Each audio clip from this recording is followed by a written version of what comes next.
Hello everyone, हम MCQs कर रहे थे पॉलिटिकल साइंस। क्लास है आपकी 11th। एनसीईआरटी की बुक है आपकी आवर कॉन्स्टिट्यूशन एट वर्क और लेसन है आपका सेकंड, राइट्स इन दी इंडियन कॉन्स्टिट्यूशन। तो चलिए इसके आगे के एमसीक्यूज करते हैं। क्वेश्चन है, why did B.R. Ambedkar say that the right to constitutional remedy is the heart and soul of constitution?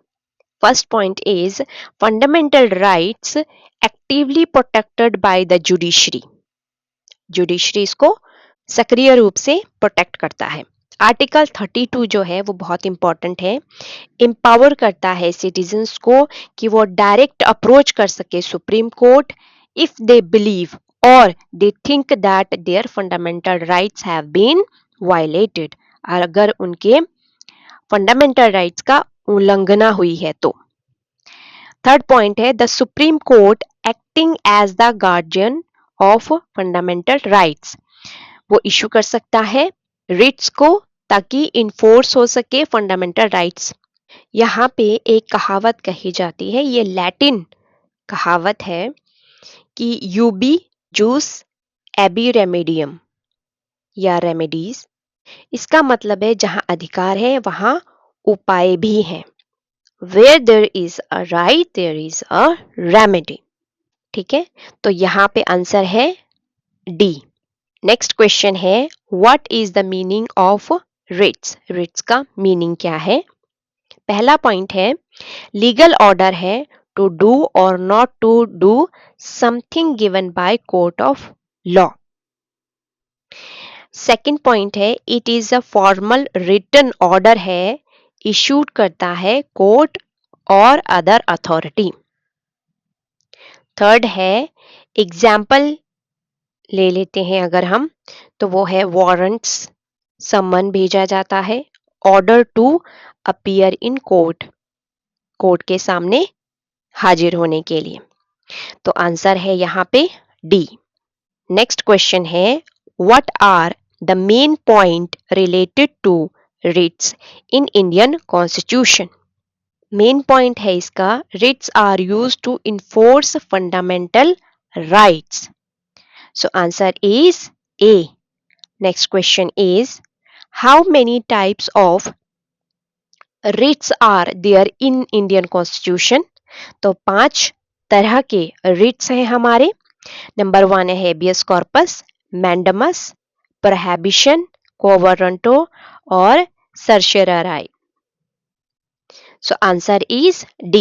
Next question is what does writs of certiorari means? Let me clear over here. It is depend upon you how to pronounce this word.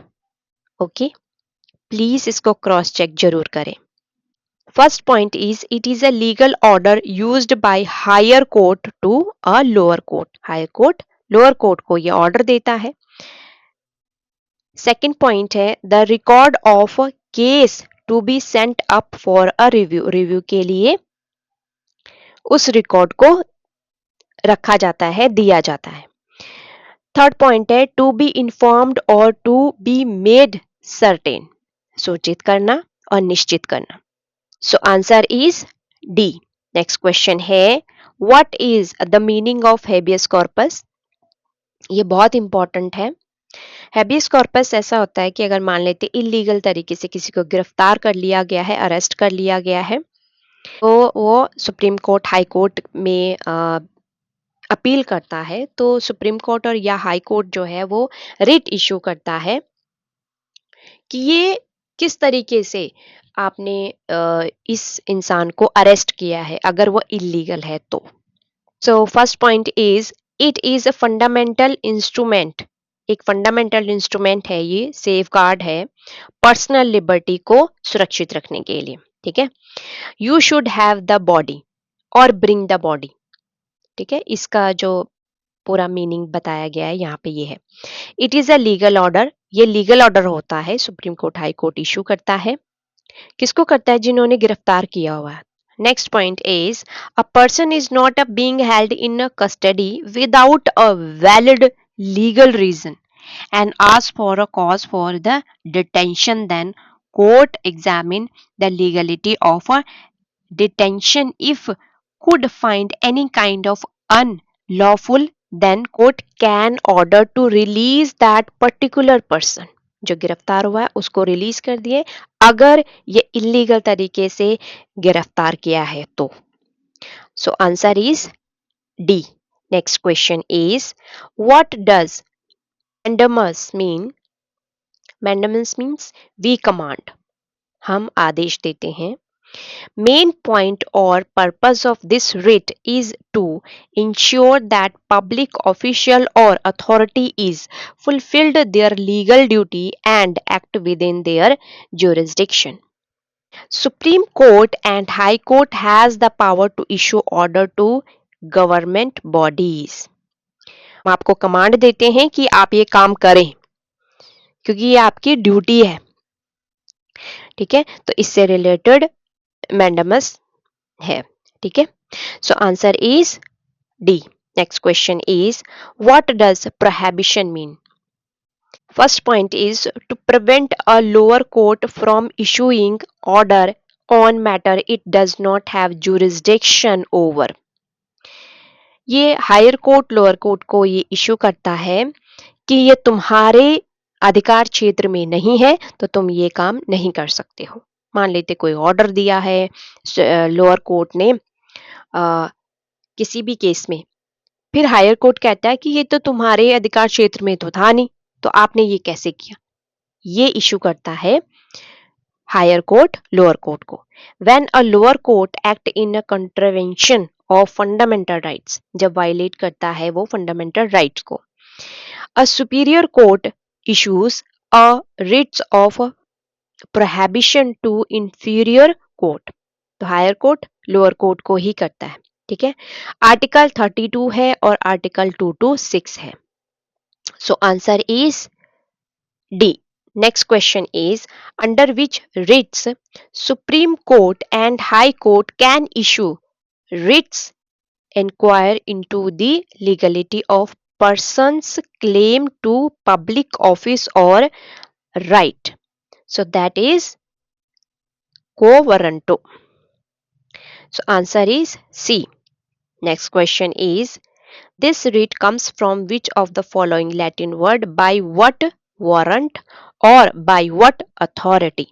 So answer is quo warranto. Answer is A.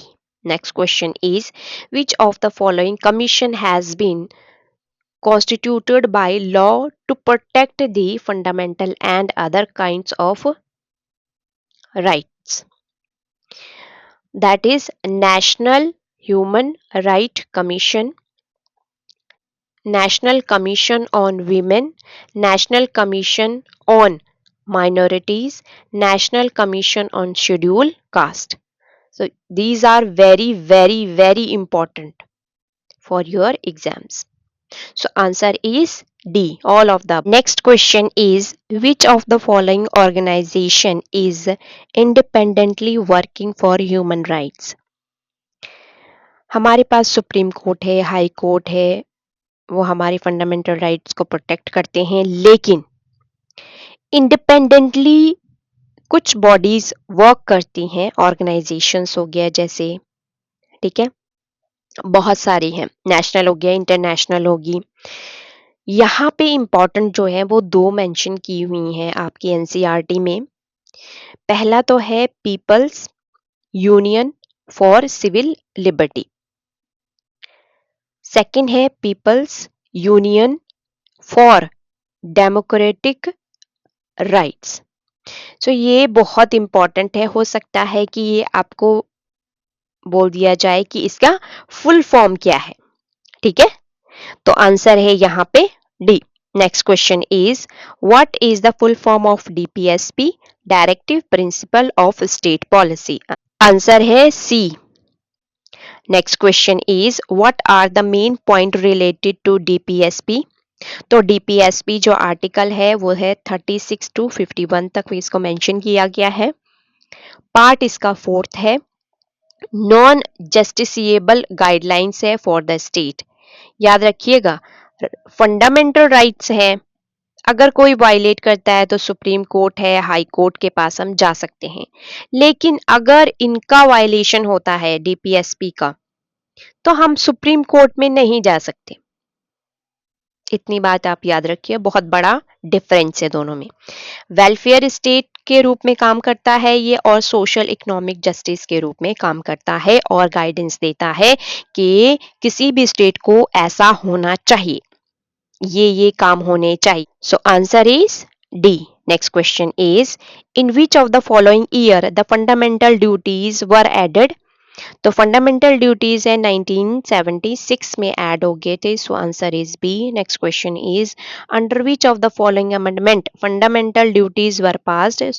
So answer is 42nd amendment. So answer is A.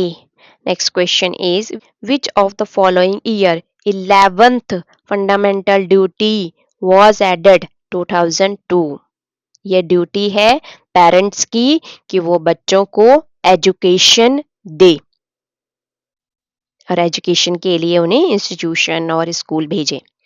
So answer is D. Next question is, which of the following year right to property converted from fundamental right to legal right. ये हुआ था 1978 में। So answer is B. Next question is, which of the following amendment is related to the right to property. 44th amendment. So answer is A. Next question is, Article 300A is related to which of the following right? So right to property. Now it is a legal right. So answer is A. तो ये थे आपके कुछ important question, बाकी मैं आने वाले video में करवा दूंगी। चलिए, thank you everyone, stay blessed, जय हिंद।